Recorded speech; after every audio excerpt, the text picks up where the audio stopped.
গৰ্ভধাৰণৰ সৈতে জড়িত নীতি নিয়ম বা গৰ্ভোৎসৱ। আহা গঢ়ো সংস্কাৰবান প্ৰজন্ম প্ৰকোষ্ঠ, শান্তিকুঞ্জ, হৰিদ্বাৰ। দৃষ্টি: বেদমূৰ্তি তপোনিষ্ঠ পণ্ডিত শ্ৰী ৰাম শৰ্মা আচাৰ্য ডাঙৰীয়া, সংস্থাপক অখিল বিশ্ব গায়ত্ৰী পৰিয়াল, শান্তিকুঞ্জ, হৰিদ্বাৰ। মাৰ্গদৰ্শন শ্ৰদ্ধেয় ডক্টৰ প্ৰণৱ পণ্ডয়া মহাশয় আৰু শ্ৰদ্ধেয়া শৈলবালা পণ্ডয়া মহাশয়া।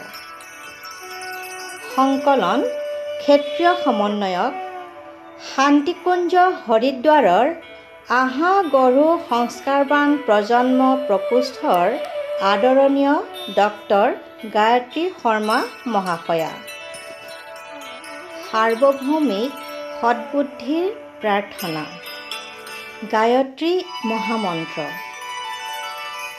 ওম ভূৰ্ভুবস্বঃ তৎসবিতুৰ্বৰেণ্যং ভৰ্গো দেবস্য ধীমহি ধিয়ো য়ো নঃ প্ৰচোদয়াৎ। আমি আমাৰ অন্তৰাত্মাত সেই প্ৰাণস্বৰূপ, দুখনাশক, সুখস্বৰূপ, শ্ৰেষ্ঠ, তেজস্বী, পাপনাশক, দেৱস্বৰূপ পৰমাত্মাক ধাৰণ কৰোঁ। সেই পৰমাত্মাই আমাৰ জ্ঞান তথা বুদ্ধিক সন্মাৰ্গলৈ প্ৰেৰিত কৰিব। সংস্কাৰ পৰম্পৰাৰ পুনৰ্জীৱন। ভাৰতীয় সংস্কৃতিৰ দেৱদূত স্বামী বিবেকানন্দই 1896 চনত মাদ্ৰাজৰ মিউনিচিপেল হলত ভাৰতৰ ভৱিষ্যতৰ ওপৰত ভাষণ দিওঁতে ঘোষণা কৰিছিল যে আগলৈ ভাৰতক পুনৰ শ্ৰেষ্ঠতম হিচাপে গঢ়ি তুলিব লাগিব। ইয়াৰ বাবে সংগঠিত প্ৰয়াস আৰু আধ্যাত্মিক শক্তি সংগ্ৰহৰ প্ৰয়োজন হ'ব। প্ৰত্যেক লোককে সংস্কৃতিৰ সমুচিত জ্ঞান দিব লাগিব। লৌকিক শিক্ষাৰ লগতে সংস্কাৰৰ শিক্ষাও দিব লাগিব। ইয়াৰ কাৰণে দেৱালয়বোৰক পুথিভঁৰাল আৰু শিক্ষণালয়ৰ ৰূপ দিব লাগিব। তেখেতৰ মন আছিল যে দেৱালয়ৰ সৈতে জড়িত এটা এনেকুৱা তন্ত্ৰ থাকক যিয়ে ধাৰ্মিক সংস্কাৰবান শিক্ষক প্ৰচাৰক গঢ়ি উলিয়াব পাৰে। সমগ্ৰ দেশতে এই প্ৰক্ৰিয়াই বিস্তাৰিত ৰূপ ধাৰণ কৰক। ইয়াৰ বাবে ধনসাধন দৌৰি আহিব। উৎসাহ উদ্দীপনাৰে ভৰা নৱযুৱকসকল ইয়াৰ বাবে আগবাঢ়ি আহক। আহিবলগীয়া উজ্জ্বল ভৱিষ্যতক স্বাগতম জনাবলৈ প্ৰস্তুতি চলাওঁ। বৰ্তমান সময়ত পূৰ্বৰ এই কথনখিনি চৰিতাৰ্থ হোৱাটো অনিবাৰ্য। পৰিজনসকল আগবাঢ়ি আহি ইয়াৰ শ্ৰেয় শিৰোধাৰ্য কৰিলে ভাল হ'ব। ঋষিসকলৰ দ্বাৰা বিকশিত সংস্কাৰ প্ৰণালীক নতুন সন্দৰ্ভত প্ৰয়োগ কৰিবৰ কাৰণে জড়িত হৈ থাকক। এই আধাৰত এনেধৰণৰ সংস্কাৰযুক্ত মহামানৱৰ নিৰ্মাণ হ'ব যিয়ে পৃথিৱীত স্বৰ্গৰ কল্পনাক সাকাৰ ৰূপ দিবলৈ সমৰ্থ হ'ব। আহা গঢ়ো সংস্কাৰবান প্ৰজন্ম। গৰ্ভৰ জ্ঞান বিজ্ঞান। Science and Significance of গৰ্ভ সংস্কাৰ। সজ্জন, সুশীল, প্ৰতিভাশালী তথা অত্যন্ত মৰ্যাদাসম্পন্ন, সভ্য, তেজোদীপ্ত ভাবী প্ৰজন্মৰ নিৰ্মাণ। আজি যুৱকসকলৰ নৈতিক আৰু চিন্তন মননৰ মূল্যৰ পতনৰ কাৰণে তেওঁলোকৰ ব্যৱহাৰ, আচৰণ আৰু বিচাৰ বিবেচনাবোৰ চিন্তাৰ এক বিষয় হৈ পৰিছে। চিকিৎসক আৰু পৰিয়ালৰ লোকসকলে কেৱল ল'ৰা-ছোৱালীবোৰৰ উন্নত শাৰীৰিক স্বাস্থ্যৰ বাবেহে যত্ন কৰে। বিশ্ব স্বাস্থ্য সংস্থা WHO অৰ্থাৎ বিশ্ব স্বাস্থ্য সংস্থাই স্বাস্থ্য শব্দটোক পৰিভাষিত কৰি কৈছে যে মানৱৰ সম্পূৰ্ণ বিকাশৰ বাবে কেৱল শাৰীৰিক স্বাস্থ্যই নহয়, বৰঞ্চ মানৱৰ মানসিক, সামাজিক আৰু আধ্যাত্মিক স্বাস্থ্যও সমানেই মহত্বপূৰ্ণ। বৰ্তমানৰ সকলোবোৰ সমস্যা লাগে সেইবোৰ ব্যক্তিগত, পাৰিবাৰিক, সামাজিক, ৰাষ্ট্ৰীয় বা আন্তঃৰাষ্ট্ৰীয় নহওক কিয়, এই সকলোবোৰৰ এটাই কাৰণ বুলি পৰম পূজ্য গুৰুসত্তাই কৈছে। তেখেতে কৈছে যে আজি ভৌতিক সমল সম্পন্ন মানুহৰ সংখ্যা বহুত বৃদ্ধি হৈ গৈছে, কিন্তু এনেধৰণৰ মহামানৱ যিসকলৰ চিন্তন শক্তি উচ্চ মানদণ্ডৰ হয়, চৰিত্ৰ আদৰ্শবাদী আৰু প্ৰমাণিত হয়, যিসকলৰ ব্যৱহাৰত শালীনতা, প্ৰেম, মমতা, কৰুণা, উদাৰতা, সহায় সহযোগিতাৰ প্ৰবৃত্তি থাকে, যিজনে নিজৰ সময়, সাধন আৰু প্ৰতিভাৰ ব্যৱহাৰ আনৰ উন্নতি তথা বিকাশৰ বাবে কৰে, এনেধৰণৰ মহামানৱৰ সংখ্যা হ্ৰাস পাইছে। সেইকাৰণে বৰ্তমান সময়ত বিশ্বব্যাপী থকা সমস্যাবোৰৰ সমাধানৰ বাবে মহামানৱৰ জন্ম হোৱাটো অত্যন্ত আৱশ্যক। এইটো যোগধৰ্ম হয়। এই মহামানৱসকলৰ জন্ম গৰ্ভ সংস্কাৰৰ দ্বাৰা 100% সম্ভৱ হয়। এইটো কেৱল ঋষিসকলৰে নহয়, আজি বৈজ্ঞানিকসকলেও একে কথাকেই কৈছে। সেইকাৰণে গৰ্ভৰ পৰাই শিশুৰ মাজত মহানতাৰ গুণ বিকশিত কৰাৰ উদ্দেশ্যে গৰ্ভোৎসৱ সংস্কাৰৰ বৈজ্ঞানিক প্ৰতিপাদনৰ দ্বাৰা জনজাগৰণ কাৰ্যসূচী শ্ৰদ্ধেয় ডাক্তৰ মহাশয় আৰু শ্ৰদ্ধেয় জিজিৰ মাৰ্গদৰ্শনত শান্তিকুঞ্জ হৰিদ্বাৰৰ পৰা চলোৱা হৈছে। গৰ্ভোৎসৱ সংস্কাৰৰ উদ্দেশ্য হৈছে গৰ্ভস্থ শিশুৰ স্থূল, সূক্ষ্ম বিবেক আৰু শৰীৰৰ পৰিশোধন। ইয়াৰ লক্ষ্য হৈছে শৰীৰৰ ফালৰ পৰা সুস্থ, মনৰ পৰা সন্তুলিত তথা বিবেক সম্পন্ন আৰু চিন্তন মননৰ দিশৰ পৰা সক্ষম, প্ৰখৰ, প্ৰতিভাশালী, শালীন, সভ্য, গুণৱান তথা অত্যন্ত মৰ্যাদাসম্পন্ন ভাবী প্ৰজন্মৰ নিৰ্মাণ। আমাৰ প্ৰাচীন গুৰু যিসকল চেতনা, প্ৰকৃতি আৰু অধ্যাত্মৰ বৈজ্ঞানিক আছিল, তেওঁলোকে কৈছে যে আত্মাৰ সৈতে পূৰ্বজন্মৰ ভাল আৰু বেয়া বংশগত প্ৰভাৱ চেতনাৰ সৈতে আহে। তেওঁলোকে মানুহৰ চেতনাৰ সূক্ষ্ম স্তৰত প্ৰভাৱ পেলোৱা দৃশ্যশ্ৰাব্য আৰু স্ব-সাংকেতিকৰ লগতে 16টা আধ্যাত্মিক উপচাৰ উলিয়াইছে। এই আধ্যাত্মিক উপচাৰবোৰক তেওঁলোকে সংস্কাৰ নাম দিছে। এই সংস্কাৰসমূহ মানুহৰ জীৱনৰ মহত্বপূৰ্ণ পৰিস্থিতিত সম্পন্ন কৰা হয়, যিয়ে তেওঁলোকৰ মনোবিজ্ঞান আৰু এণ্ডক্ৰাইনলজি সংস্থানৰ ওপৰত বিশেষ প্ৰভাৱ পেলায়, যিয়ে বংশগত আৰু অৱচেতন মনত জমা হোৱা কুসংস্কাৰবোৰ স্বচ্ছ তথা নিকা কৰি অন্তৰ্মনক সুসংস্কাৰেৰে আলোকময় কৰি তোলাৰ কাৰ্য কৰে। এইটো হৈছে ধৰ্মৰ দ্বাৰা লোকশিক্ষণ। সঘনাই স্মৰণ কৰি থকা বিচাৰ তথা চিন্তা ভাৱনাই নিউৰনেল পথত প্ৰায় স্থায়ী প্ৰভাৱেই পেলায়। ইয়াকেই সংস্কাৰ বুলি কোৱা হয়। গৰ্ভোৎসৱ সংস্কাৰ।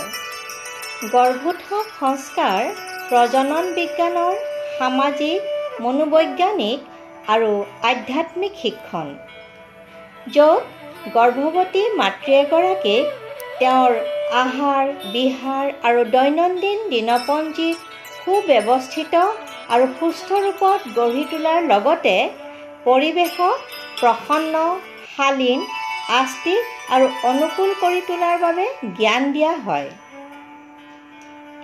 এইটো এটা সৰু কৰ্মকাণ্ড আৰু ঘৰ তথা পৰিয়ালৰ সন্মুখত সংকল্প লোৱাৰ উৎসৱ, য'ত গৰ্ভৱতী মাতৃ, স্বামী তথা ঘৰৰ সদস্যসকলৰ ধ্যান গৰ্ভত ডাঙৰ দীঘল হোৱা শিশুটোৰ শাৰীৰিক, মানসিক, ভাৱনাত্মক আৰু আধ্যাত্মিক স্বাস্থ্যৰ প্ৰতি আকৰ্ষিত কৰা হয়। এইটো হৈছে গৰ্ভস্থ শিশুৰ অচেতন মনৰ সূক্ষ্ম চিকিৎসা। গৰ্ভোৎসৱ কাৰ্যক্ৰমণিকাৰ ৰূপৰেখা। অখিল বিশ্ব গায়ত্ৰী পৰিয়াল শান্তিকুঞ্জ হৰিদ্বাৰৰ দ্বাৰা গৰ্ভোৎসৱ কাৰ্যক্ৰমণিকা 3টা পৰ্যায়ত চলাই থকা হৈছে। প্ৰথমটো হৈছে গৰ্ভ সংস্কাৰৰ জ্ঞান বিজ্ঞান আৰু মহত্বৰ জনজাগৰণ কাৰ্যক্ৰমণিকা। দ্বিতীয়টো হৈছে গৰ্ভোৎসৱ সংস্কাৰ আৰু তৃতীয়টো হৈছে মাতৃ আৰু কৰ্মকৰ্তাসকলৰ প্ৰশিক্ষণ। গৰ্ভোৎসৱ প্ৰায় সকলো ধৰ্মতে বিভিন্ন ৰূপত পালন কৰা হয়। বেছিভাগ লোকেই এই উৎসৱক সামাজিক সমাৰোহ ৰূপত উপহাৰ আদি প্ৰদান কৰি পালন কৰে, যিয়ে মাতৃ আৰু গৰ্ভস্থ শিশু দুয়োকে ভৌতিক লাভ প্ৰদান কৰে। এগৰাকী মাতৃ শিশুৰ সৃষ্টিকৰ্তা হয়। তেওঁ নিজৰ চিন্তাধাৰা, ভাৱনা, আহাৰ আৰু পৰিৱেশক সুন্দৰ কৰি মনে বিচৰা ধৰণে সন্তান লাভ কৰিব পাৰে। উদাহৰণস্বৰূপে ৰাণী মদালসাই 3টা সন্তানক ব্ৰহ্মজ্ঞানী আৰু ৰজাৰ আগ্ৰহত 4ৰ্থ সন্তানটিক কুশল শাসক বনাইছিল। শিৱাজীক জিজাবায়ে গঢ়িছিল। অভিমন্যুৱে চক্ৰব্যূহ ভাঙিবলৈ মাকৰ গৰ্ভতেই শিকিছিল। অভিমন্যুৰ দেউতাক অৰ্জুনে মাকক চক্ৰব্যূহ ভঙাৰ নিয়ম কৈ আছিল, কিন্তু অৰ্জুনে কৈ থাকোঁতে অলপ দেৰিৰ পাছতেই সুভদ্ৰা শুই পৰিছিল। সেইকাৰণে অভিমন্যুৱে চক্ৰব্যূহৰ পৰা বাহিৰ কেনেকৈ ওলাব পাৰি সেইটো নিশিকিলে, যাৰ বাবে তেওঁ যুদ্ধক্ষেত্ৰত নিজৰ জীৱন বলিদান দিবলগীয়া হৈছিল। কিন্তু আজিকালি সকলো সুভদ্ৰা আৰু সকলো অৰ্জুন শুই পৰিছে। তেওঁলোকৰ আহিবলগীয়া সন্তানৰ প্ৰতি নিজৰ উত্তৰদায়িত্বৰ অকণো জ্ঞান নাই। এইটো হাজাৰ হাজাৰ বছৰৰ অজ্ঞান আৰু অন্ধকাৰ যুগৰ দান। আজি সেই জ্ঞানৰ পুনৰ জাগৰণৰ বাবে এই কাৰ্যক্ৰমণিকা শান্তিকুঞ্জৰ পৰা চলোৱা হৈছে। এইবোৰ কোনো মনে গঢ়া কাহিনী নহয়। কেম্ব্ৰিজ বিশ্ববিদ্যালয়ৰ ডক্টৰ ৰুপল শেলড্ৰেকৰ সিদ্ধান্ত ফৰ্মেটিভ কজেশ্যন অৰ্থাৎ ৰচনাত্মক কাৰণ অনুসৰি গৰ্ভৰ সময়ত মাতৃৰ চিন্তাধাৰা, ভাৱনা, আহাৰ তথা পাৰিবাৰিক আৰু সামাজিক পৰিৱেশৰ দ্বাৰা এটা পৰাভৌতিক মৰ্ফোজেনেটিক শক্তি ক্ৰিয়াশীল হয়, যিয়ে ভাবি সন্তানৰ 80% ব্যক্তিত্বৰ আধাৰশিলা নিৰ্মাণ কৰি দিয়ে। বৰ্তমানলৈ আমি এইটো জানিছিলোঁ যে আমাৰ জিনৰ দ্বাৰা যি গুণ আমি আমাৰ মা-দেউতা বা আমাৰ পূৰ্বজসকলৰ পৰা আনুবংশিক ৰূপত লাভ কৰিছোঁ, সেইটো আমাৰ নিয়তি হ'ব।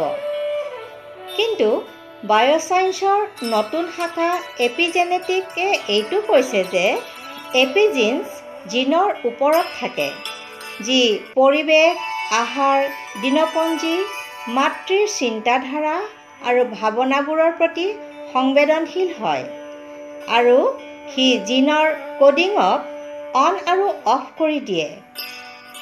ইয়াৰ সকলোতকৈ ভাল প্ৰমাণ হৈছে হিৰণ্যকাশ্যপৰ ঘৰত প্ৰহ্লাদৰ দৰে মহামানৱৰ নিচিনা সন্তান জন্ম হোৱাটো। প্ৰহ্লাদৰ মাতৃ কয়াধু গৰ্ভৰ সময়ত নাৰদ ঋষিৰ আশ্ৰমত আছিল।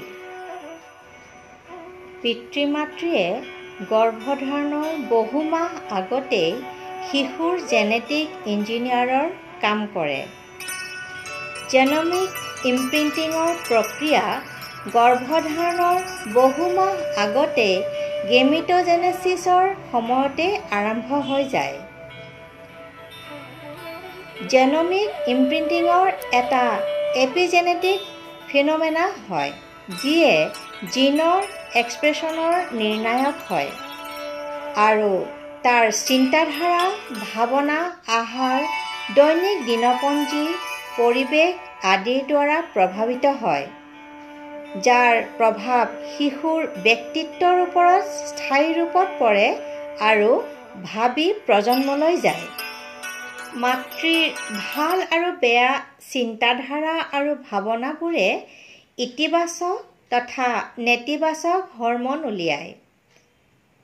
যদি মাতৃগৰাকী সুখী, প্ৰসন্নচিত্ত আৰু সন্তুষ্ট হয়, তেতিয়া আনন্দ তথা সুখৰ হৰম'ন ওলাব, যিয়ে শিশুটোৰ ভিতৰত ভাল গুণৰ বিকাশ কৰিব, যেনে প্ৰসন্ন, চিন্তামুক্ত, একাগ্ৰচিত্ত, দেহ-মন আনন্দেৰে ভৰি থকা, সতৰ্ক, কুশল ব্যৱহাৰ, নিজৰ কথা ভালদৰে কোৱা, আত্মসন্মানী, শান্ত, শুদ্ধ নিৰ্ণয় লোৱা, সৃজনীমূলক আৰু জ্ঞানী মস্তিষ্কৰ জীৱনৰ প্ৰত্যেকটো ক্ষেত্ৰতে সফল সন্তান হ'ব পাৰে।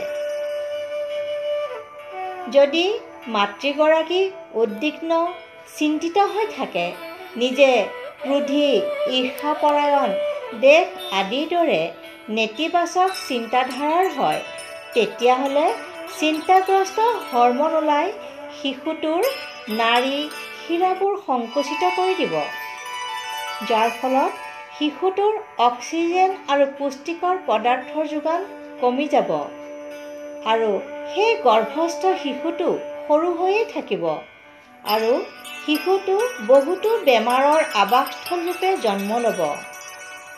শিশুটো সৰু, তৎক্ষণাত খং উঠা, কান্দোৰা, খঙাল, পাগলৰ দৰে ব্যৱহাৰ কৰা, মানসিক আৰু ভাৱনাত্মক ৰূপত দুৰ্বল হ'ব পাৰে। মাতৃৰ আহাৰৰ অভাৱ অৰ্থাৎ আহাৰ সন্তুলিত, সাত্ত্বিক, সংস্কাৰিত নোহোৱাৰ কাৰণে শিশুটো কুপোষণৰ চিকাৰ হয় আৰু কুপোষিত শিশুৱে ভৱিষ্যতত অনেক বেমাৰৰ আবাসস্থললৈ জন্ম লয়, যেনে হৃদৰোগ, মধুমেহ, কৰ্কট, উচ্চ ৰক্তচাপ, অধিক কলেষ্ট্ৰল, মানসিক তথা ব্যৱহাৰৰ সমস্যাবোৰ। গৰ্ভত সকলোতকৈ দ্ৰুতগতিত বৃদ্ধি হয় শিশুৰ মস্তিষ্ক। প্ৰথম মাহতেই শিশুৰ মস্তিষ্ক আৰু তিনিওটা শৰীৰ স্থূল, সূক্ষ্ম আৰু বিবেকৰ ভেটি অৰ্থাৎ আধাৰ গঢ়ি উঠে। যদি ভেটি অৰ্থাৎ আধাৰ দুৰ্বল হয়, তেতিয়াহ'লে শিশুটো গোটেই জীৱন ইয়াৰ দ্বাৰা প্ৰভাৱিত হয়। সেইকাৰণে গৰ্ভধাৰণৰ আগতেই শাৰীৰিক, মানসিক, ভাৱনাত্মক, আৰ্থিক আৰু সুন্দৰ পৰিৱেশৰ সৃষ্টি কৰিব লাগে। বৰ্তমানলৈ আমি এইটো জানিছিলোঁ যে আমাৰ জিনৰ দ্বাৰা যি গুণ আমি আমাৰ মা-দেউতা বা আমাৰ পূৰ্বজসকলৰ পৰা আনুবংশিক ৰূপত লাভ কৰিছোঁ, সেইটো আমাৰ নিয়তি হ'ব। কিন্তু বায়'চাইন্সৰ নতুন শাখা এপিজেনেটিকে এইটো কৈছে যে এপিজিনছ জিনৰ ওপৰত থাকে, যি পৰিৱেশ, আহাৰ, দিনপঞ্জী, মাতৃৰ চিন্তাধাৰা আৰু ভাৱনাবোৰৰ প্ৰতি সংবেদনশীল হয় আৰু সি জিনৰ কোডিঙক অন আৰু অফ কৰি দিয়ে। ইয়াৰ সকলোতকৈ ভাল প্ৰমাণ হৈছে হিৰণ্যকাশ্যপৰ ঘৰত প্ৰহ্লাদৰ দৰে মহামানৱৰ নিচিনা সন্তান জন্ম হোৱাটো। প্ৰহ্লাদৰ মাতৃ কয়াধু গৰ্ভৰ সময়ত নাৰদ ঋষিৰ আশ্ৰমত আছিল। গৰ্ভৰ প্ৰথম 3 মাহৰ দ্বিতীয় সপ্তাহতেই শিশুৰ মস্তিষ্কৰ আধাৰ তথা আৱৰণ তৈয়াৰ হয়। তৃতীয় সপ্তাহত নিউৰেল এক্টোডাৰ্ম আৰু নিউৰেল প্লেট তৈয়াৰ হৈ যায়। চতুৰ্থ সপ্তাহত শিশুৰ প্ৰাৰম্ভিক স্নায়ুতন্ত্ৰিকা নলী অৰ্থাৎ নিউৰেল টিউব তথা সকলো তন্ত্ৰিকা নলী আৰু শৰীৰৰ অৱয়ব অৰ্থাৎ ভেটি গঠিত হৈ যায়। গৰ্ভৰ 16 সপ্তাহত শিশুৰ মস্তিষ্কৰ কোশিকাবোৰ প্ৰতি মিনিটত 2,50,000 গতিত বৃদ্ধি হয়। এই সময়ত শিশুৱে শুনিব পৰা হয়, গুণ ল'বলৈ শিকে আৰু সোৱাদ ল'বলৈ ধৰে। সেইকাৰণে গৰ্ভোৎসৱ সংস্কাৰৰ দ্বাৰা মাতৃ আৰু পৰিয়ালবৰ্গৰ ধ্যান মনোযোগ শিশুটোৰ শাৰীৰিক, মানসিক আৰু ভাৱনাত্মক বিকাশৰ প্ৰতি আকৰ্ষিত কৰা হয়। লগতে মাতৃগৰাকীক আহাৰ, বিহাৰ, আচাৰ ব্যৱহাৰ, চিন্তন আদিৰো শিক্ষা দিয়া হয়। গৰ্ভৰ 7 মাহত শিশুৰ মস্তিষ্কৰ চিন্তন শক্তিৰ কেন্দ্ৰটো গঢ়ি উঠে। এতিয়া যদি মাতৃগৰাকী দুখী হয়, তেতিয়া শিশুটো দুখী তথা চিন্তাগ্ৰস্ত হৈ পৰে আৰু মাতৃগৰাকী যদি প্ৰসন্ন তথা আনন্দেৰে থাকে, তেতিয়া শিশুটো সুখী হয়। মানসিক অশান্তিত শিশু। এতিয়া আপোনালোকে এটা ভিডিঅ' চাওক, য'ত মাক আৰু দেউতাকৰ কাজিয়া লাগে, ডাঙৰ ডাঙৰকৈ চিঞৰে, যাৰ ফলত শুই থকা শিশুটো মানসিক অশান্তিত পৰে আৰু ইয়াৰ ফলত অশান্তিৰ হৰম'ন ওলাব আৰু শিশুটো কান্দোৰা, খিংখিঙীয়া, খঙাল, মানসিক আৰু ভাৱনাত্মক ৰূপত দুৰ্বল শিশু হ'ব পাৰে।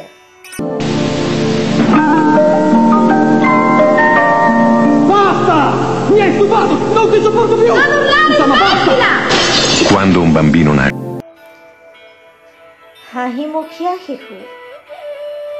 যদি মাতৃগৰাকী প্ৰসন্ন আৰু সন্তুষ্ট হৈ থাকে, নিজৰ শিশুটোক মৰম কৰে, তেওঁৰ সৈতে মৰম লগাকৈ কথা পাতে, ভাল ভাল সাধু শুনায়, পৰিয়ালৰ সকলোৱে যদি মাতৃগৰাকীক মৰম কৰে, তেওঁৰ প্ৰতি সকলোৱে মনোযোগ দিয়ে, সকলোৱে মিলিজুলি একেলগে বহে, কথা বতৰা পাতে, পূজা আৰতি কৰে, তেতিয়া এই সকলোবোৰৰ পৰা গৰ্ভাৱস্থাত থকা শিশুটিয়েও আনন্দ পায় আৰু শিশুটিয়েও গৰ্ভত হাঁহি থাকে। নাচি থকা শিশু। যদি শিশুটি গৰ্ভাৱস্থাত থাকোঁতে মাতৃগৰাকীয়ে সুন্দৰ সুন্দৰ সংগীত শুনে, যেনে গুঞ্জৰিত হৈ থকা মধুৰ গীত, বাদ্যযন্ত্ৰৰ সুৰ সমলয়, শাস্ত্ৰীয় সংগীত, বেদমন্ত্ৰ, ওমকাৰৰ ধ্বনি বা গায়ত্ৰী মন্ত্ৰ, তেতিয়া এনেধৰণৰ সংগীত শুনিলে গৰ্ভত থকা শিশুটিয়েও নাচিব ধৰে। এয়া কিয় হয় চাওঁ আহক। এয়া এই কাৰণেই হয় কাৰণ মধুৰ আৰু সুকণ্ঠৰ ধ্বনিয়ে শিশুটোৰ মস্তিষ্কৰ উৰ্বৰতা বৃদ্ধি কৰায়, তাৰ স্নায়ুৰ উৰ্বৰতা বৃদ্ধি হয়। শিশুটোৰ কেৱল শাৰীৰিক বিকাশেই নহয়, বৰঞ্চ মানসিক আৰু ভাৱনাত্মক বিকাশো দ্ৰুতগতিত বৃদ্ধি হয়। যিদৰে এনেধৰণৰ সংগীত শুনিলে গৰুৱে গাখীৰ বেছিকৈ দিবলৈ ধৰে, গছ-গছনিৰ বিকাশ ভাল হয়, ঠিক সেইদৰে গৰ্ভস্থ শিশুটোৰ সৰ্বতো ফালৰ পৰা বিকাশ হয় আৰু সি এটা সুন্দৰ শিশু হৈ পৰে। ওম কোৱা শিশু। এইটো এটা 3 দিনীয়া শিশু। এই শিশুটো গৰ্ভাৱস্থাত থাকোঁতে মাতৃগৰাকীয়ে ওমকাৰ জপ কৰি শিশুটোৰ লগত কথা বতৰা পাতিছিল জন্মগ্ৰহণ কৰাৰ পাছত এই শিশুটোৱে মাকৰ লগত ওম বুলি ক'বলৈ চেষ্টা কৰি আছে।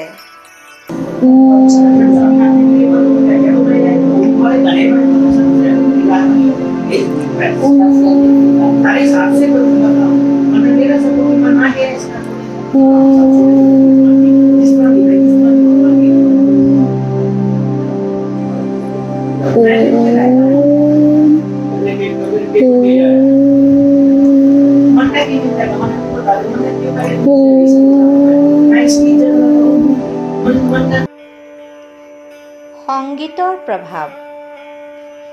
এইটো আন এটা শিশু। গৰ্ভাৱস্থাত শিশুটোৰ মাতৃগৰাকী যেতিয়াই কোনো কাৰণত চিন্তাগ্ৰস্ত হৈছিল তেতিয়া তেওঁ এটা গীত শুনিছিল। তাৰেই প্ৰভাৱ জন্মগ্ৰহণ কৰাৰ পাছত শিশুটোৰ মাজত দেখা পোৱা গৈছে।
গায়ত্ৰী মন্ত্ৰৰ প্ৰভাৱ।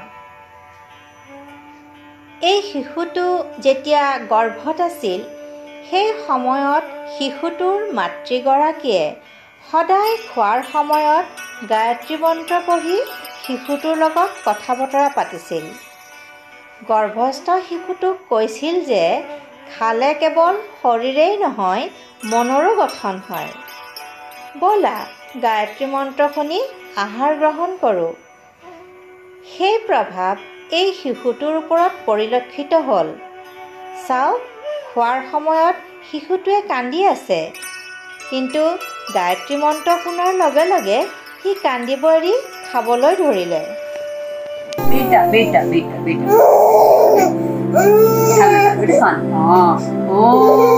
भूर्भुवः स्वः तत्सवितुर्वरेण्यं भर्गो देवस्य धीमहि धियो यो नः प्रचोदयात्। ॐ भूर्भुवः स्वः तत्सवितुर्वरेण्यं भर्गो देवस्य धीमहि धियो यो नः प्रचोदयात्। ॐ भूर्भुवः स्वः तत्सवितुर्वरेण्यं भर्गो देवस्य धीमहि धियो यो नः प्रचोदयात्।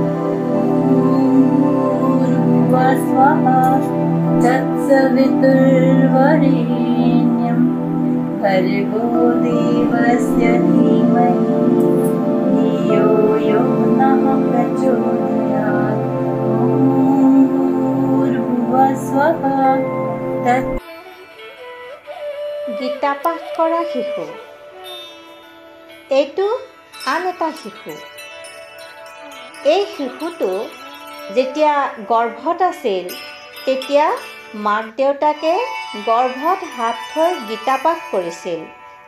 আৰু চাওক, এই শিশুটোৰ কিন্তু 2 বছৰ সম্পূৰ্ণ নাই হোৱা, কিন্তু গীতাৰ শ্লোক কিমান মনোযোগেৰে আৰু কিমান শুদ্ধ ৰূপত কৈ আছে।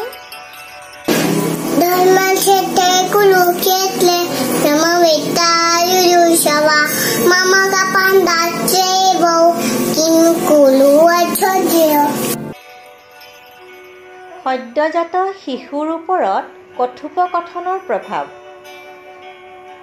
এইটো এটা সদ্যজাত শিশু। যেতিয়াই নাৰ্ছে শিশুটোক দেউতাকক দিলে আৰু দেউতাকে মৰমেৰে শিশুটোক কিবা ক'লে, শিশুটোৱে দেউতাকৰ ফালে চাই মিচিকিয়াই হাঁহি দিলে। গৰ্ভৰ 8 মাহত গৰ্ভস্থ শিশুৰ মস্তিষ্কত স্মৃতিশক্তি আৰু শিকাৰ কেন্দ্ৰই গঢ় লৈ উঠে।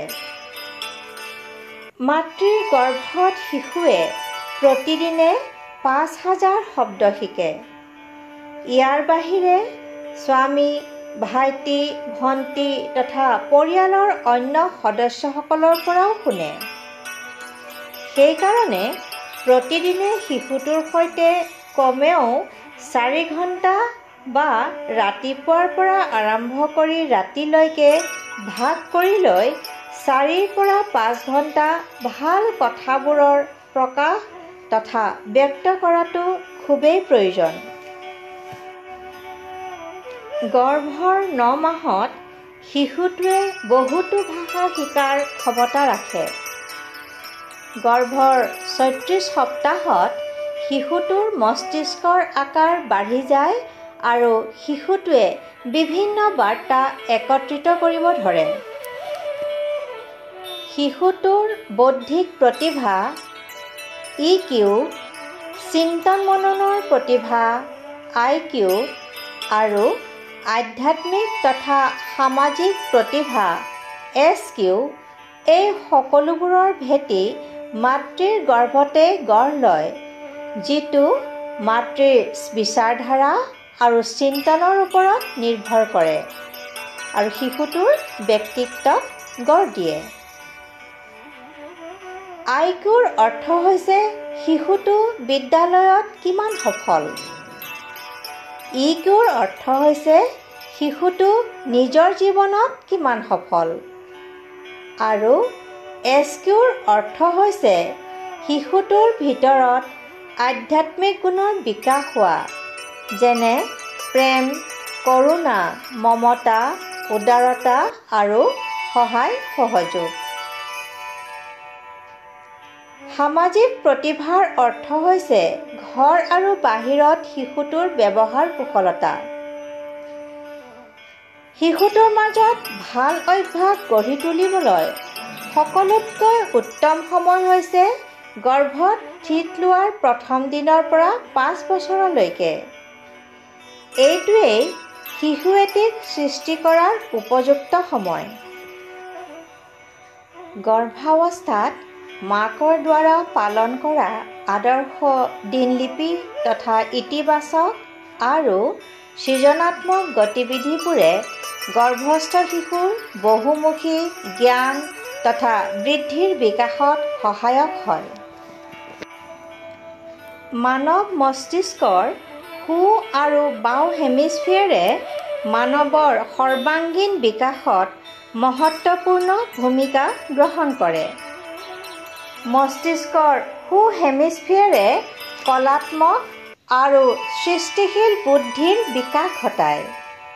নিজৰ চিন্তা তথা ভাৱবোৰৰ ওপৰত নিয়ন্ত্ৰণ কৰা, আনৰ চিন্তাধাৰাক বুজি পোৱা, প্ৰত্যাহ্বানবোৰ সাহসেৰে পাৰ হৈ অহা, আত্মবিশ্বাসী আৰু আত্মসন্মানী হোৱা, এই সকলোবোৰ গুণ মস্তিষ্কৰ সোঁ হেমিস্ফিয়াৰৰ সৈতে জড়িত। মস্তিষ্কৰ বাওঁ হেমিস্ফিয়াৰে গাণিতিক জ্ঞান, ভাষা জ্ঞান আৰু তাৰ্কিক শক্তিবোৰৰ বিকাশ ঘটায়। নিৰ্ণয় লোৱাৰ ক্ষমতা, সমস্যা সমাধানৰ ক্ষমতা, ইচ্ছা শক্তি, বিচাৰ বিবেচনা কৰা শক্তি, শিকাৰ ক্ষমতা আৰু জাগৰূক আদি গুণবোৰৰ বিকাশ মস্তিষ্কৰ এই ভাগটোৰ পৰাই নিয়ন্ত্ৰিত হয়। গৰ্ভাৱস্থাত মাতৃৰ দ্বাৰা সম্পাদিত ইতিবাচক ৰচনা আৰু সৃষ্টিশীল ক্ৰিয়াকলাপবোৰে মস্তিষ্কৰ দুয়োটা হেমিস্ফিয়াৰক সক্ৰিয় কৰে আৰু শিশুৰ মাজত গোলকীয় বুদ্ধিমত্তা বিকাশ হোৱাত সহায়ক হয়। এটা শিশুৰ মাকৰ পৰা কিছুমান আশা থাকে। শিশুটোৱে কয়, মা, মোৰ মস্তিষ্ক এতিয়াও বাঢ়িয়ে আছে। অনুগ্ৰহ কৰি মোক মৰম কৰক, মোক ৰক্ষা কৰক, মোৰ বাবে ভাল ভাল কিতাপবোৰ পঢ়ক, ভাল গান শুনক, মোক ধুনীয়া ধুনীয়া সাধুবোৰ শুনাওক, আপুনি পুষ্টিকৰ খাদ্য খাওক, আনন্দেৰে থাকক, যাৰ ফলত মই জগতত এজন সুখী আৰু সফল মানুহ হ'ব পাৰোঁ। মাতৃৰ কৰ্তব্য। যদি আপুনি এটা প্ৰতিভাশালী, শালীন, সভ্য, সজ্জন, গুণৱান সন্তান বিচাৰে, তেতিয়াহ'লে কিছুমান প্ৰয়োজনীয় কথা বিশেষকৈ এই 9 মাহত মাক দেউতাক আৰু পৰিয়ালৰ সকলোৱে পালন কৰিব লাগিব। ইয়াৰ ভিতৰত সকলোতকৈ মুখ্য কৰ্তব্য হৈছে মাতৃগৰাকীৰ। কৰ্তব্যবোৰ হৈছে নিয়মিত ৰূপত এখন সুস্থ দৈনিক দিনপঞ্জী পালন কৰা, প্ৰতিদিনে নিয়মিত যোগাসন, জপ, ধ্যান আৰু প্ৰাণায়াম কৰা, প্ৰতিদিনে নিয়মিত ৰূপত নিজৰ ধাৰ্মিক কিতাপবোৰ যেনে ৰামায়ণ, গীতা, বাইবেল, কুৰাণ শ্বৰীফ, গুৰু গ্ৰন্থ চাহিব আদি পাঠ কৰিব লাগে। শিশুটোৰ মাজত ভাল গুণ বিকশিত কৰিবলৈ মাতৃগৰাকীয়ে শিশুটোৰ লগত কমেও 4 ঘণ্টা সদায় কথা পাতিব লাগিব। এইদৰে ৰাতিপুৱাৰ পৰা সন্ধিয়ালৈকে কৰিব। ৰাতিপুৱা যেতিয়া আপুনি উঠে, তেতিয়া শিশুটোকো উঠাওক। শিশুটোৰ লগত এইদৰে কথা বতৰা পাতক যে, ব'লা এতিয়া এটা গান শুনো, আৰু গানৰ মাধ্যমেৰে প্ৰাৰ্থনা কৰোঁ যে মই যি উদ্দেশ্যলৈ এই সংসাৰলৈ আহি আছোঁ, মই যেন মোৰ সেই কৰ্তব্যবোৰ পালন কৰিব পাৰোঁ। শিশুৰ মাজত ভাল গুণৰ জন্ম দিবলৈ আপুনি কি কৰিব? আপুনি মধুৰ গুঞ্জনৰ সুমধুৰ সংগীত, যিয়ে বহুত ভাল গুণৰ জন্ম দিয়ে, সেয়া শিশুটোক শুনাওক। শ্ৰদ্ধাই সৎসং কৰিব, ধ্যান কৰিব আৰু ধ্যানৰ মাধ্যমেৰে ভাবক যে শিশুটোৰ ভিতৰত দিব্য গুণসমূহৰ বিকাশ হৈ আছে। গৰ্ভস্থ শিশুৰ সৈতে ভাল অৰ্থাৎ ইতিবাচক কথাবোৰ কওক। শৌৰ্য, সাহসী আৰু সফল ব্যক্তিত্বৰ অধিকাৰী ব্যক্তিসকলৰ সাধু, আত্মজীৱনী শুনাওক। ভাল মানৱীয় মূল্যবোৰ বিকশিত কৰিবৰ বাবে সাধুবোৰ আপুনি নিজেও পঢ়িব আৰু শিশুটোকো শুনাব। ধুনীয়া ধুনীয়া চিত্ৰ অংকন কৰক। সুস্থ তথা সকলোতকৈ প্ৰিয় কামবোৰ যেনে বাগিচা কৰা, পেইণ্টিং কৰা, ঊল গোঠা, গান গোৱা আদি। যিটো আপোনাৰ সকলোতকৈ প্ৰিয় হয় সেইটো কৰক, যাতে শিশুটোৰ ভিতৰতো এই ভাল গুণবোৰে থিতাপি লয়। ভয় লগা তথা উত্তেজনাপূৰ্ণ ধাৰাবাহিক বা চিনেমা চোৱাৰ পৰা বিৰত থাকক। সদায় 1 ঘণ্টা আৰাম কৰক আৰু আধা ঘণ্টা টোপনি যাওক। ঈৰ্ষা, দেশ, আকুৰগোজ মনোভাৱ, অভিমান কৰা আদি স্বভাৱবোৰৰ পৰা দূৰত থাকক। সেৱাৰ মনোভাৱ ৰাখক। ঘৰৰ বাকী সদস্য যেনে স্বামী, মা-দেউতা, ভাইটি-ভণ্টি, শাহু-শহুৰ সকলোৱে সেই শিশুটোৰ লগত কথা পাতক যাতে সেই শিশুটোৱে গৰ্ভৰ পৰাই নিজৰ পৰিয়ালৰ লোকৰ সৈতে পৰিচয় হ'ব পাৰে। তেওঁলোকৰ সৈতে শিশুটোৰ সম্বন্ধ স্থাপন হ'ব পাৰে। তেওঁলোকৰ প্ৰতি শিশুটোৰ মনত সন্মান আৰু মৰম বাঢ়ি যায়। ঘৰত আস্তিকতা, আত্মীয়তা, সহায় সহযোগিতাৰ পৰিৱেশ গঢ়ি তুলিবৰ বাবে সমূহীয়া আৰতি, পূজা, সাধনা আৰু সকলোৱে মিলি আহাৰ গ্ৰহণ কৰাটো দিনত কমেও এবাৰ হ'লেও অৱশ্যেই কৰিব লাগে। ঘৰৰ পৰিৱেশ প্ৰসন্ন, সুস্থ আৰু ইতিবাচক ৰূপত গঢ়ি তুলিবৰ বাবে নিজৰ ভাল দিনবোৰ মনত পেলাওক। ঘৰত সুন্দৰ, প্ৰাকৃতিক আৰু প্ৰেৰণা দিয়া ছবি লগাওক। ভাল ভাল নীতিবচনবোৰ লগাওক।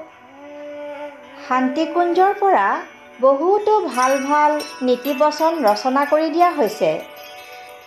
এই নীতিবচনবোৰ আপুনি আপোনাৰ ঘৰত লগাব পাৰে। মহিয়সী নাৰী আৰু মহৎ ব্যক্তিসকলৰ চিত্ৰ লগাওক যাতে সেই শিশুটোৰ ভিতৰত তেওঁলোকৰ ভাল গুণবোৰ আহে।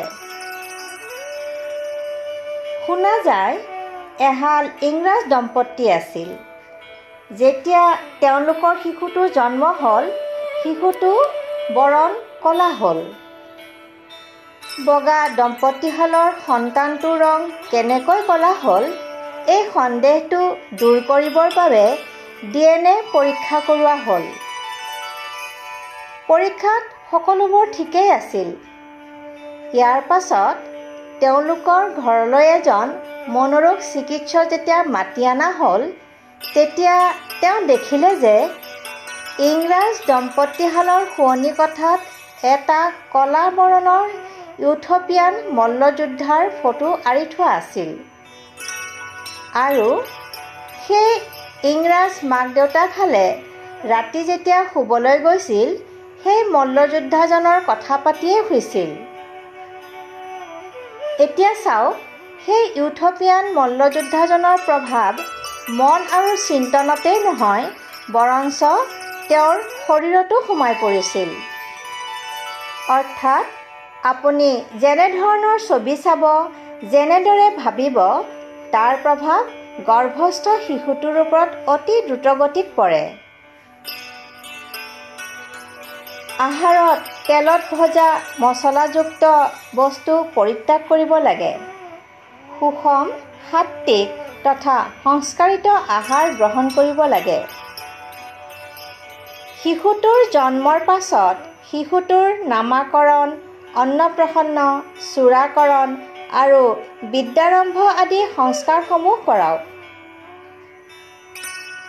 গৰ্ভৱতী মাতৃয়ে আহাৰত জাংক ফুড বা ফাষ্ট ফুড যেনে পিজ্জা, বাৰ্গাৰ, চাওমিন, পকৰি আৰু কচৰি আদিৰ দৰে আহাৰবোৰ পৰিত্যাগ কৰিব লাগে।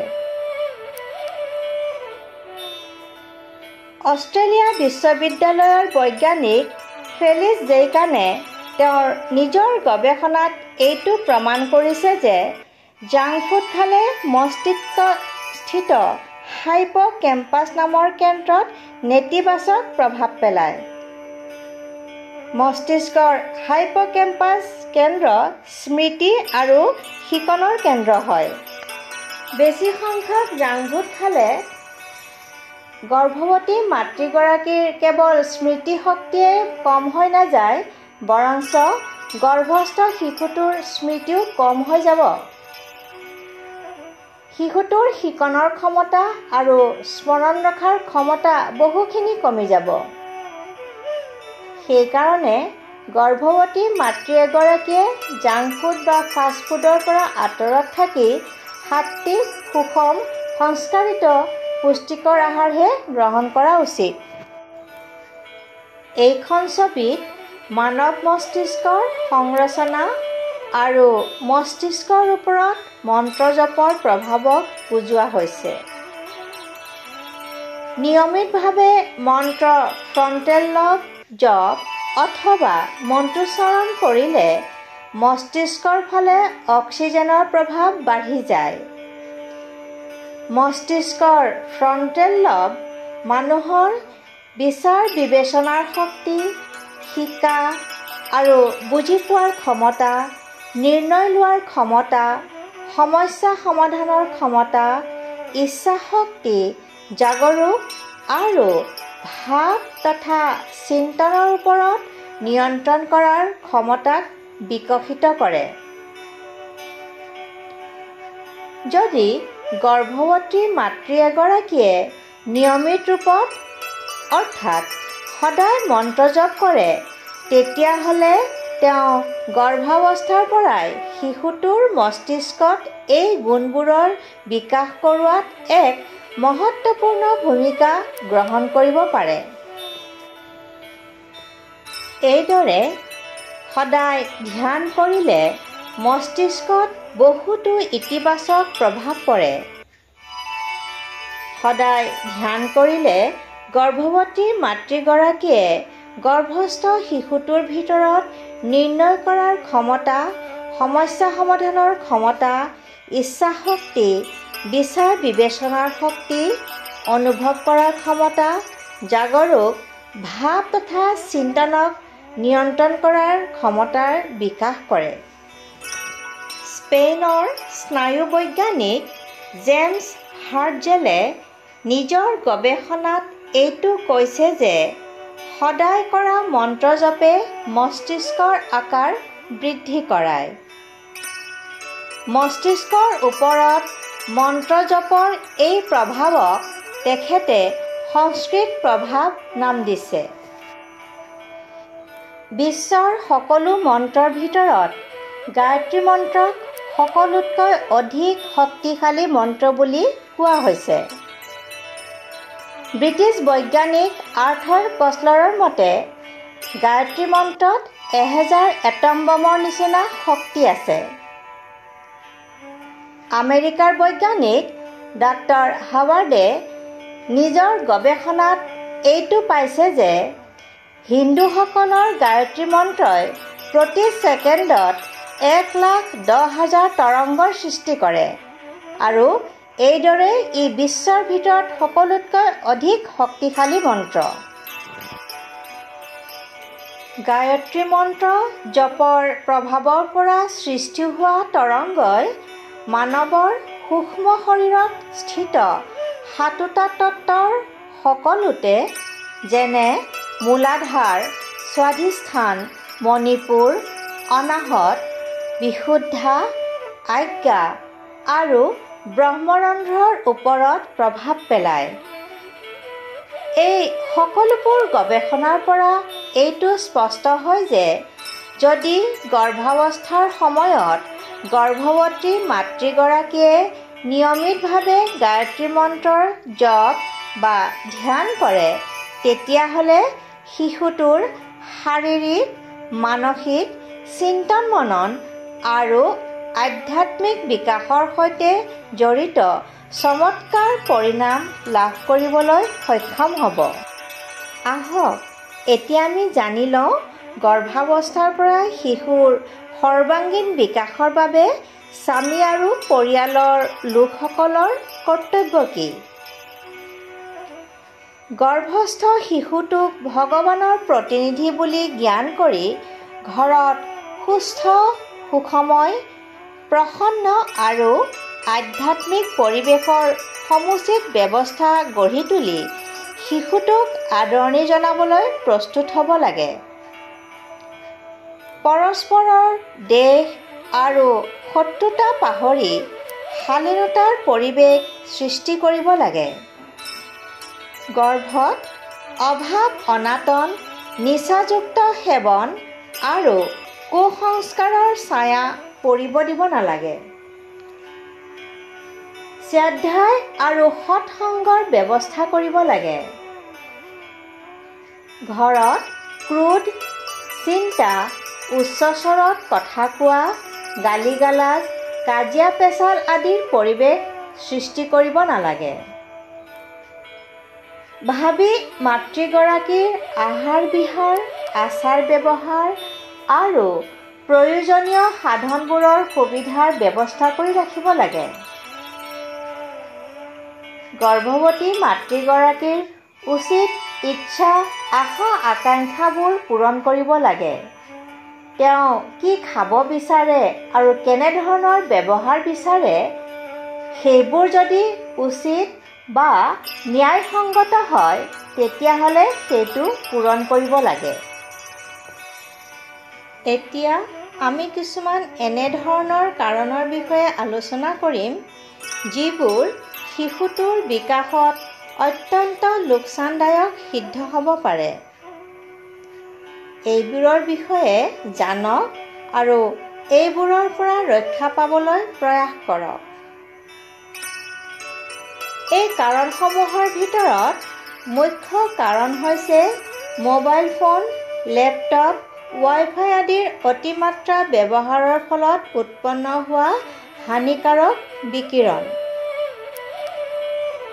বৈজ্ঞানিক গৱেষণাৰ দ্বাৰা অৱগত হোৱা যায় যে বিকিৰণৰ ভেদন প্ৰৌঢ় ব্যক্তিৰ খোলাত 25% আৰু 10 বছৰীয়া শিশুৰ 50% হয়। কিন্তু এই ভেদন 5 বছৰীয়া তথা তাতোকৈ সৰু শিশুৰ 75% হয়। এই বিকিৰণ গৰ্ভৱতী মাতৃৰ প্লেচেণ্টেল বেৰিয়াৰ অৰ্থাৎ অপৰাবাধা পাৰ হৈ শিশুক ক্ষতি কৰে আৰু কৰ্কট ৰোগৰ ভয় থাকে। মানসিক বিকাশ কম হোৱা বা বিকৃত হোৱা, মানসিকভাৱে দুৰ্বল হৈ পৰা আৰু কৰ্কট ৰোগৰ সম্ভাৱনা বঢ়াই দিয়ে। মাতৃগৰাকীয়ে অনুভৱ কৰা ভাগৰ, চিন্তা, টোপনি তথা স্মৃতিশক্তি কম হৈ যোৱা ইয়াৰ অন্য এটা প্ৰভাৱ। জাৰ্ম চেল অৰ্থাৎ বীজাণুকোষত পৰিৱৰ্তন কৰাৰ কাৰণে হানিকাৰক বিকিৰণৰ আনুবংশিক প্ৰভাৱে ভাবী প্ৰজন্মকো ক্ষতি কৰিব পাৰে। এই হানিকাৰক বিকিৰণে মাতৃগৰাকীৰ মাইটকণ্ড্ৰিয়াত জিনৰ ক্ৰমৰ পৰিৱৰ্তন কৰি শিশুটোৰ ডিএনএক প্ৰভাৱিত কৰি জন্মগত ডিজেনেৰেটিভ বেমাৰৰ সৃষ্টি কৰে। চেল ফোনৰ অত্যাধিক প্ৰয়োগৰ ফলত বীৰ্যৰ গুণ তথা উৎকৃষ্টতাত অধিক নেতিবাচক প্ৰভাৱ পৰে, যেনে ইয়াৰ মাত্ৰা, শুক্ৰাণুৰ গতি, সংখ্যা আৰু সঘনতা কম হোৱা আৰু ডিএনএৰ ক্ষতি হোৱা। মোবাইল ফোনটো পেণ্টৰ পকেটত বা বেল্টত লগালে শুক্ৰাণুবোৰৰ গতি 11% পৰা 19% কমি যায়। ৱাইফাইৰ প্ৰকাশ তথা বেক্টৰ দ্বাৰা 9% শুক্ৰাণুৰ ডিএনএ ক্ষতিগ্ৰস্ত হৈ পৰে আৰু 25% শুক্ৰাণু সাঁতুৰি ভাহি থকাটো বন্ধ হৈ যায়।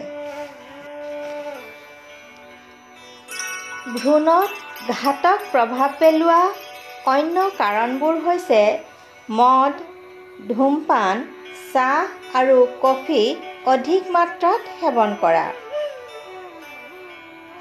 মদ খালে শিশুৰ জন্মতে ওজন কম হয়, শিশুটো সময়ৰ পূৰ্বে জন্ম হয়, গৰ্ভপাত হয়, মৃত সন্তানৰ জন্ম হয় আৰু লগতে জন্মগত হৃদয়, হাড়, বৃক্ক, চকু আৰু কাণৰ সমস্যাৰ সৃষ্টি হ'ব পাৰে।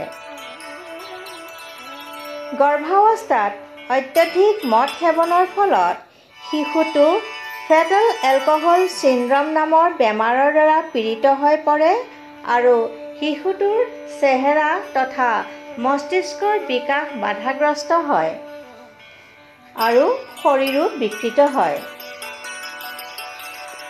শিশুৰ ভিতৰত বৌদ্ধিক সমস্যাবোৰ যেনে স্মৰণ শক্তি কম, মনোযোগ নথকা, শিকাত অসমৰ্থতা, কথন আৰু ভাষাত দুৰ্বল, মন্দবুদ্ধি, অতি সক্ৰিয় তথা ব্যৱহাৰিক সমস্যাবোৰ যেনে ADHDৰ সৃষ্টি হ'ব পাৰে। চাহ আৰু কফি অতিমাত্ৰা সেৱন কৰিলে গৰ্ভপাতৰ আশংকা বাঢ়িব পাৰে আৰু লগতে শিশুটোৰ ওজনো কমি যায়। অত্যধিক ধূমপান কৰিলে গৰ্ভধাৰণত দেৰি হ'ব পাৰে। বন্ধ্যা, গৰ্ভপাত, মৃত সন্তানৰ জন্ম, সময়ৰ পূৰ্বে জন্ম, IUGR অৰ্থাৎ গৰ্ভত বাঢ়িব নোৱাৰা শিশু আৰু এক্টপিক প্ৰেগনেন্সিৰ সমস্যা বাঢ়ি যাব পাৰে। শিশুটোৰ মস্তিষ্ক আৰু হৃদয়ত বিকাৰ আহি পৰে। জন্মগত হৃদয়ৰ সমস্যাৰ সৃষ্টি হ'ব পাৰে। দেখা আৰু শুনাত দুৰ্বল, মানসিক দুৰ্বলতা, শিকা আৰু ব্যৱহাৰৰ সমস্যাবোৰ সৃষ্টি হ'ব পাৰে। অত্যধিক ধূমপানে শিশুৰ মাজত আকস্মিক তথা অপ্ৰত্যাশিত নৱজাত মৃত্যু চিণ্ড্ৰম অৰ্থাৎ ছাডেন ইনফেণ্ট ডেথ চিণ্ড্ৰম, প্লেচেণ্টেল এব্ৰাপশ্যন আৰু প্লেচেণ্টা প্ৰিভিয়াৰ নিচিনা সমস্যাবোৰ সৃষ্টি হ'ব পাৰে। মাতৃগৰাকীয়ে নিজৰ মন, বিচাৰ বিবেচনা, চিন্তা ভাৱনা আৰু প্ৰতিজ্ঞাবোৰক শুদ্ধ, পবিত্ৰ আৰু পৰিষ্কাৰ কৰি তথা আহাৰক সাত্বিকভাৱে ৰাখিহে এটা মহান সন্তানক জন্ম দিব পাৰে। হাৱাৰ্ড বিশ্ববিদ্যালয়ত পোষণ সম্বন্ধে মনোচিকিৎসাৰ বৈজ্ঞানিক ইৱা চেলহবেও এই কথাটো পুষ্টি কৰিছে। তেখেতৰ মতে মস্তিষ্কক ভাল ধৰণৰ মুখ্য আহাৰৰ প্ৰয়োজন হয়, যেনে নিৰামিষ, সতেজ, সোনকালে হজম হোৱা, ভিটামিন, ফাইবাৰ আৰু এণ্টি অক্সিডেণ্টযুক্ত আহাৰ। এই আহাৰক তেওঁ মুড ফুড বুলি কৈছে, কাৰণ ইয়াৰ দ্বাৰা GIT অৰ্থাৎ গেষ্ট্ৰইণ্টেষ্টিনেল ট্ৰেকত চেৰ'টিন নামৰ নিউৰ'ট্ৰান্সমিটাৰ স্ৰাৱিত হয়, যি মস্তিষ্ক আৰু গোটৰ মাজত নিউৰনেলক ক্ৰিয়াশীল কৰি দিয়ে। মস্তিষ্কক ভাল কৰি দিয়াৰ ফলত টোপনি ভাল হয়, ভোক বাঢ়ে, বিষবোৰো কম হয়। মাংসত এপিনেফ্ৰিন এড্ৰেনলিন নামৰ হৰম'ন পোৱা যায়। এই হৰম'নে মস্তিষ্কত ভয় আৰু পীড়াৰ ভাৱ উৎপন্ন কৰে। এই হৰম'নৰ কাৰণে হৃদয়ৰ গতি, ৰক্তচাপ আৰু তেজত গ্লুক'জৰ মাত্ৰা বাঢ়ি যায়। মাংসহাৰী প্ৰাণীবোৰৰ পেটত মাংস হজম কৰিবৰ বাবে শক্তিশালী হাইড্ৰক্লৰিক এচিড থাকে, কিন্তু মানুহৰ পেটত যিটো এচিড থাকে সেইটো মাংস খোৱা প্ৰাণীবোৰৰ তুলনাত 20 গুণ দুৰ্বল হয়, যিয়ে মাংসক সম্পূৰ্ণৰূপে হজম কৰাত সক্ষম নহয়। মাংসহাৰী প্ৰাণীৰ মুখত মাংস হজম কৰাবৰ বাবে এচিডিক চেলাইভা উৎপন্ন হয়, য'ত এনজাইম টাইলিন পোৱা নাযায়, কিন্তু মানুহৰ মুখত এলকালাইন চেলাইভাৰ সৈতে এনজিম টাইলিন ওলায়। মাংসহাৰী প্ৰাণীৰ পাচনতন্ত্ৰ বহুত সৰু হয়, কিন্তু নিৰামিষভোজী প্ৰাণীবোৰৰ পাচনতন্ত্ৰ বহুত দীঘল হয়। এইদৰে দেখা পাওঁ যে মাংসহাৰী প্ৰাণীবোৰৰ পাচনতন্ত্ৰ আৰু মানুহৰ পাচনতন্ত্ৰ এটা আনটোৰ সৈতে সম্পূৰ্ণ বেলেগ। মানুহৰ পাচনতন্ত্ৰ নিৰামিষ প্ৰাণীৰ পাচনতন্ত্ৰৰ সৈতে মিলি যায়। এইদৰে আমি ক'ব পাৰোঁ যে মানুহৰ পাচনতন্ত্ৰ নিৰামিষ আহাৰৰ বাবে উপযুক্ত। গৰ্ভাৱস্থাত মাতৃৰ আহাৰৰ 4টা মহত্ত্বপূৰ্ণ স্তম্ভ। গৰ্ভাৱস্থাৰ প্ৰথম 3 মাহত শিশুটোৰ মস্তিষ্কৰ বিকাশ দ্ৰুতগতিত হয়, যাৰ বাবে DHA, Colin, iodine, folic acid, vitamin B12, zinc আৰু omega-3 দৰে পোষক তত্ত্বযুক্ত আহাৰৰ প্ৰয়োজন হয়। এই পোষক তত্ত্ববোৰৰ পূৰণ মাতৃগৰাকীৰ আহাৰত বাদাম, আলমণ্ড, আখৰোট, ইলাচি, টফু, গাখীৰ আৰু গাখীৰৰ দ্বাৰা উৎপাদিত অন্য বস্তু, সেউজীয়া শাক-পাচলি আৰু সকলো গোটা অৰ্থাৎ নভঙা গোটা দালিৰ সহায়ত কৰিব পাৰি। গৰ্ভাৱস্থাৰ দ্বিতীয় 3 মাহত শিশুটোৰ শাৰীৰিক বিকাশ দ্ৰুতগতিৰে হ'ব ধৰে। সেইকাৰণে মাতৃৰ আহাৰত প্ৰ'টিন, চৰ্বি আৰু কাৰ্বহাইড্ৰেট পৰ্যাপ্ত মাত্ৰাত থাকিব লাগে। ইয়াৰ উপৰি কেলছিয়াম, মেগনেছিয়াম আৰু আইৰণযুক্ত ভোজন নিজৰ আহাৰত অন্তৰ্ভুক্ত কৰাটো নিতান্তই আৱশ্যক। ভিটামিন ডিৰ পূৰণৰ বাবে নিয়মিত ৰূপত ৰাতিপুৱাৰ ৰ'দ শৰীৰত লগাব লাগে। মাতৃ আৰু শিশু দুয়োৰে ৰোগ প্ৰতিৰোধ ক্ষমতাক অৰ্থাৎ ইমিউনিটিক শক্তিশালী কৰি ৰাখিবৰ বাবে গৰ্ভাৱস্থাৰ সময়ত ভিটামিন চি-যুক্ত ভোজন যেনে নেমু, আমলখি, কমলা, ষ্ট্ৰবেৰী, ভিটামিন ই-যুক্ত ভোজন যেনে বাদাম, আলমণ্ড, এভাকাডো আৰু ভিটামিন এ-যুক্ত ভোজন যেনে গাজৰ, অমিতা, আম, বিলাহী, ৰঙা জলকীয়া, ৰঙীন ফল-মূল মাতৃৰ আহাৰত অন্তৰ্ভুক্ত কৰাটো অতিকৈ প্ৰয়োজন।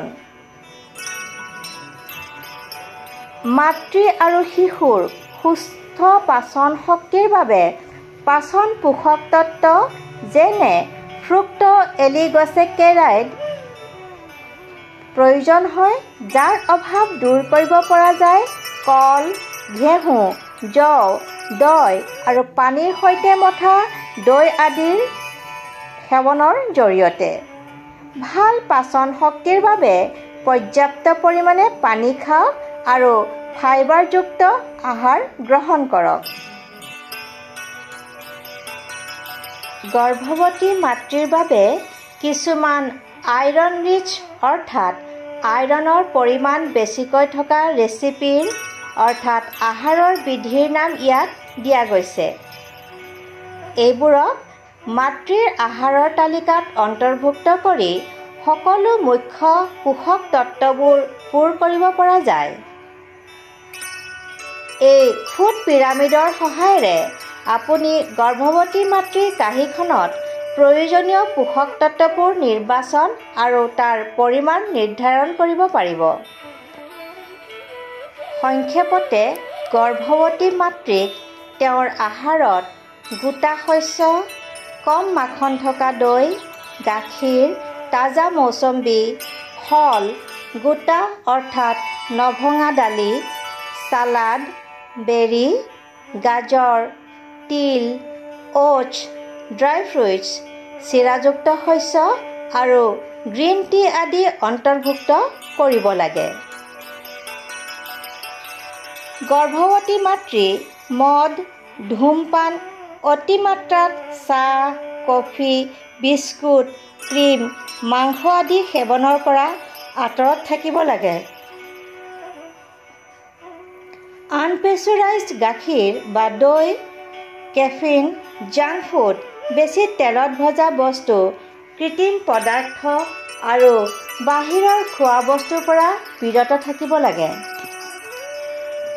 এটা সুস্থ আৰু আদৰ্শ দিনপঞ্জী পালন কৰি সাত্বিক বিচাৰ বিবেচনা মতে চলি আৰু সন্তুলিত আহাৰ গ্ৰহণ কৰিহে গৰ্ভৱতী মাতৃ এগৰাকীয়ে এটা সম্পূৰ্ণৰূপে সুস্থ সন্তান জন্ম দিয়াৰ ক্ষমতা ৰাখিব পাৰিব।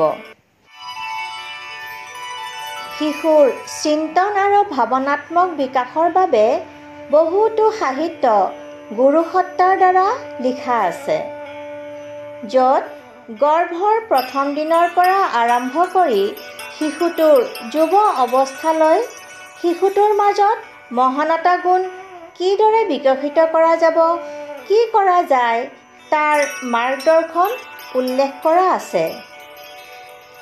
এই কিতাপবোৰৰো শ্ৰদ্ধাই কৰা উচিত। কিছুমান ধুনীয়া কিতাপ আছে, যেনে আমাৰ ভাবি প্ৰজন্ম আৰু তাৰ নৱনিৰ্মাণ, আহা গঢ়ো সংস্কাৰবান প্ৰজন্ম, আমাৰ মহান উত্তৰাধিকাৰীসকল,